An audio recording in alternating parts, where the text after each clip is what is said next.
नमस्कार। दिन भर की बड़ी खबरों में आपका स्वागत है। मैं बात आज की सबसे बड़ी खबर की। तो दिल्ली में विधानसभा चुनाव से पहले सियासी सरगर्मियां काफी तेज हैं। सीएम आतिशी ने बीजेपी पर उन्हें सीएम आवास से बाहर फेंकने के आरोप लगाए हैं और अब आम आदमी पार्टी ने बीजेपी के खिलाफ मोर्चा खोल दिया है। पार्टी नेता बीजेपी से पीएम आवास दिखाने की मांग कर रहे हैं।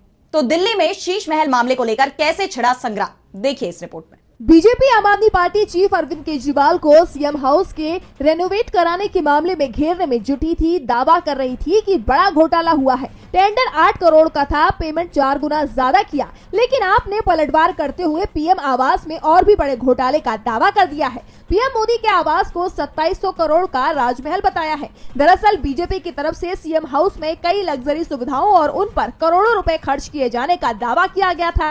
इसे लेकर आप सांसद संजय सिंह और मंत्री सौरभ भारद्वाज मीडिया को लेकर सीएम हाउस दिखाने पहुंच गए।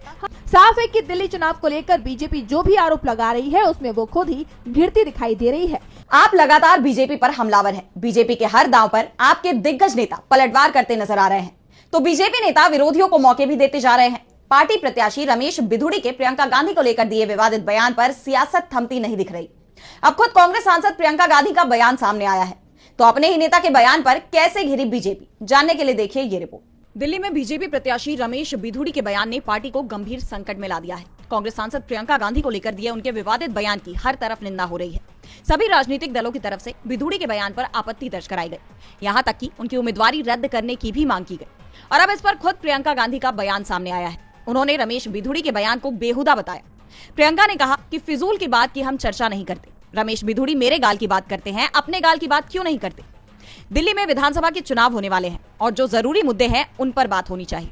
आपको बता दें कि कालका जी से बीजेपी प्रत्याशी रमेश बिधूड़ी ने हाल ही में एक कार्यक्रम में कहा था कि वो कालका जी की सड़कों को प्रियंका गांधी के गालों की तरह बना देंगे, जिसके बाद इस पर काफी बवाल हुआ और बिधूड़ी को बैकफुट पर आना पड़ा। दिल्ली चुनाव से पहले बिधूड़ी के बयान ने बीजेपी के सामने बड़ी चुनौतियां खड़ी कर दी हैं। तो बिहार में भी बवाल थमता नहीं दिख रहा। नीतीश कुमार बीजेपी से नाराज है, लेकिन अपनी नाराजगी खुलकर जाहिर नहीं कर रहे। लालू यादव नीतीश को महागठबंधन में शामिल होने का न्योता दे रहे हैं, लेकिन तेजस्वी के तेवर तीखे हैं। इसी कड़ी में एक बार फिर तेजस्वी यादव ने नीतीश कुमार पर करारा तंज कसा है, जिसके बाद सवाल ये उठ रहे हैं कि क्या आरजेडी नीतीश को साधने के लिए नई रणनीति अपना रही है। क्या है पार्टी का प्लान, जानने के लिए देखिए ये रिपोर्ट। बिहार की राजनीति में इस वक्त क्या चल रहा है ये समझ पाना मुश्किल ही नहीं नामुमकिन हो रहा है। इस असमंजस के बीच तेजस्वी यादव के एक ट्वीट ने सियासत को गरमा दिया है और कई नए सवाल खड़े कर दिए हैं। दरअसल तेजस्वी यादव ने अपने ट्वीट में नीतीश कुमार पर निशाना साधा।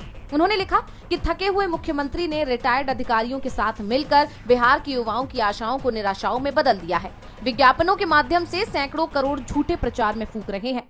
बिहारियों के जीवन को आबाद करने की बजाय उसे बर्बाद कर दिया है। बिहार की प्रगति को दुर्गति की अग्नि में झोंक दिया है। बेसुध सरकार और उसके मुखिया के नेतृत्व में एक बरसात में ही सैकड़ों पुल पुलिया ढह जाते हैं। अब तेजस्वी के इस तंज ने सवाल खड़ा कर दिया है कि आखिर तेजस्वी के मन में चल क्या रहा है। एक तरफ आरजेडी नीतीश को साथ आने का न्योता दे रही है, तो वहीं दूसरी तरफ तेजस्वी हमलावर है। ऐसे में जानकारों ने इसे तेजस्वी की दोहरी रणनीति बताया है, जिससे नीतीश कुमार पर वो दबाव बना सके।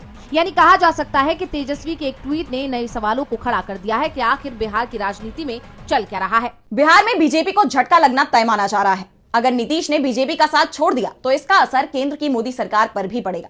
ऐसे में बीजेपी पहले से ही अपने बचाव में उतर आई है और सहयोगी दलों पर दबाव बनाना शुरू कर दिया है। महाराष्ट्र में बीजेपी की तरफ से अजित पवार पर शरद पवार की पार्टी को तोड़ने का दबाव बनाया जा रहा है।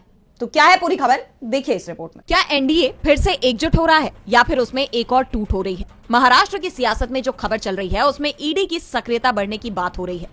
एनसीपी एसपी के विधायक रोहित पवार ने कहा कि एनडीए की तरफ से हमारे सांसदों से संपर्क किया गया है, लेकिन किसी ने भी जवाब नहीं दिया। सभी सांसद शरद पवार के साथ मजबूती से खड़े हैं और वे सभी जानते हैं कि उन्हें किन परिस्थितियों में चुना गया है। लोगों ने उन पर भरोसा दिखाया है और वे कहीं नहीं जाएंगे। तो वहीं जितेंद्र आभार ने कहा कि मैं दावे के साथ कहता हूं कि सांसदों को शरद पवार और सुप्रिया सुले को छोड़ने का प्रस्ताव मिल रहा है। अजित खेमे में शामिल होने के लिए कहा जा रहा है। आभार ने कहा कि एक तरफ तो वे कहते हैं कि शरद पवार उनके भगवान हैं और फिर शरद पवार की पार्टी को एक बार फिर तोड़ने की कोशिश भी करते हैं, लेकिन अब हमारी पार्टी के सांसद कहीं नहीं जा रहे हैं। तो दूसरी तरफ संजय राउत ने भी जितेंद्र आभार के दावे पर मुहर लगा दी है। उन्होंने कहा कि एनसीपी शरद पवार की पार्टी के सांसदों को तोड़ने की कोशिश कर रही है और इसके नेताओं को केंद्रीय मंत्रिमंडल में जगह देने का प्रलोभन दिया जा रहा है। साफ है बीजेपी को सत्ता की कमान खोने का डर सता रहा है और इसे बचाने के लिए ही वो इस तरह के दांव अपना रही है। लेकिन उसकी मुश्किलें यहीं खत्म नहीं होती। किसानों का आंदोलन भी बीजेपी के गले की फांस बन गया है। लगभग एक साल से शंभू बॉर्डर पर किसान डेरा डाले हुए हैं। 44 दिन से किसान नेता डल्लेवाल अनशन पर बैठे हैं, लेकिन सरकार उनकी मांग मानने को तैयार नहीं है। ऐसे में किसानों ने एक और बड़ा ऐलान किया है। देखिए ये रिपोर्ट। पिछले 1.5 महीने से हरियाणा पंजाब के बॉर्डर पर अनशन कर रहे किसान नेता जगजीत सिंह डल्लेवाल की तबीयत लगातार खराब होती जा रही है। किसान नेताओं ने दावा किया है कि अब डल्लेवाल को बोलने में भी दिक्कत हो रही है, वो किसी से बात नहीं कर पा रहे हैं। वहीं किसानों ने केंद्र सरकार को अल्टीमेटम देते हुए कहा कि अगर डल्लेवाल को कुछ हुआ तो केंद्र सरकार हालात को संभाल नहीं पाएगी। किसान नेताओं ने 26 जनवरी को पूरे देश में ट्रैक्टर मार्च निकालने का ऐलान किया है। जल्दी इसको लेकर प्लान भी बनाया जाएगा। इसी के साथ किसान नेता सरवण सिंह पंडेर ने लोहड़ी के अवसर पर यानी कि 13 जनवरी को पूरे देश में नई कृषि मार्केटिंग पॉलिसी का ड्राफ्ट चलाने का ऐलान भी किया है। अब सवाल ये है कि किसानों के आगे सरकार झुकेगी या कब तक किसान अड़े रहेंगे। सबकी नजरें मोदी सरकार पर टिकी हैं, तो नजरें सुप्रीम कोर्ट पर भी हैं। मोदी सरकार में चुनाव आयोग की निष्पक्षता सवालों के घेरे में आ गई है। चुनाव आयुक्तों की नियुक्ति का मामला तो सुप्रीम कोर्ट में है, जिस पर अब कोर्ट ने सुनवाई की तारीख भी तय कर दी है। तो कब होगी सुनवाई, देखिए इस रिपोर्ट में। इलेक्शन कमिश्नर्स की नियुक्ति से जुड़े कानून को चुनौती देने वाली याचिकाओं पर सुप्रीम कोर्ट से बड़ी अपडेट सामने आई है। सुप्रीम कोर्ट 4 फरवरी को इसकी सुनवाई करेगा। याचिकाकर्ताओं ने मामला कोर्ट में रखते हुए इस पर जल्द सुनवाई की मांग की थी। उन्होंने 18 फरवरी को chief election commissioner Rajiv Kumar के रिटायरमेंट का हवाला दिया था। याचिकाकर्ताओं की ओर से वकील प्रशांत भूषण ने मामला जस्टिस सूर्यकांत की अध्यक्षता वाली बेंच के सामने रखा। उन्होंने कहा कि इलेक्शन कमिश्नर की सिलेक्शन प्रोसेस में फिलहाल केंद्र सरकार मजबूत स्थिति में रहती है, जो कि 2023 में आए संविधान पीठ के फैसले के मुताबिक सही नहीं है। याचिकाकर्ताओं को जवाब देते हुए जस्टिस सूर्यकांत ने कहा कि जनवरी में पहले से कई मामले सुनवाई की सूची में हैं। बेहतर होगा कि वकील 3 फरवरी को उनके सामने दोबारा ये मामला रखें, ताकि 4 फरवरी को सुनवाई सुनिश्चित हो सके। सुप्रीम कोर्ट ने यह भी कहा कि मामला संसद से पारित कानून को चुनौती देने का है, इसलिए इसमें विस्तृत सुनवाई की जरूरत पड़ सकती है। कोर्ट 4 फरवरी को अपना फैसला सुना देगा। चुनाव आयुक्तों की नियुक्ति पर मोदी सरकार लगातार घिरती रही है, तो सवाल सरकार की नीतियों पर भी उठ रहे हैं। वैसे तो मोदी सरकार अपनी नीतियों का ढोल पीटती रहती है। अपने हर भाषण में पीएम मोदी बड़े बड़े दावे करते नजर आते हैं, लेकिन अब उनके दावों की सारी पोल खुल गई है। भारत की जीडीपी ग्रोथ के आंकड़ों ने मोदी सरकार पर गंभीर सवाल खड़े कर दिए हैं। अमीर गरीब के बीच बढ़ती खाई ने देश के विकास पर सवालिया निशान लगा दिया है। तो क्या खुलासा आया है सामने, देखिए इस रिपोर्ट में। मोदी सरकार के विकास के दावों पर पानी फिर गया है। देश के विकास के ताजा आंकड़े सरकार के दावों को साफ तौर पर झूठा बताते हैं। मीडिया रिपोर्ट्स के मुताबिक भारत में आय समानता 1950 से भी ज्यादा हो गई है, यानी अमीर और अमीर हो रहा है तो गरीब और भी ज्यादा गरीब होता जा रहा है। यानी मोदी सरकार की आर्थिक विकास की नीतियां केवल एक ही समूह के लोगों को फायदा पहुंचा रही है। इसके साथ ही ये भी साफ हो जाता है कि देश में सामाजिक और आर्थिक असमानताएं अब पहले से कहीं ज्यादा गहरी हो चुकी है। दरअसल सरकार ने जीडीपी का आंकड़ा जारी किया है, जिसके तहत अग्रिम अनुमानों के मुताबिक वित्त वर्ष 2024-25 में भारत का सकल घरेलू उत्पाद यानी जीडीपी 6.4% की दर से बढ़ने का अनुमान है, जो पिछले 4 साल का निचला स्तर है। और वित्त वर्ष 2024 में दर्ज 8.2% की ग्रोथ से तेज गिरावट भी है।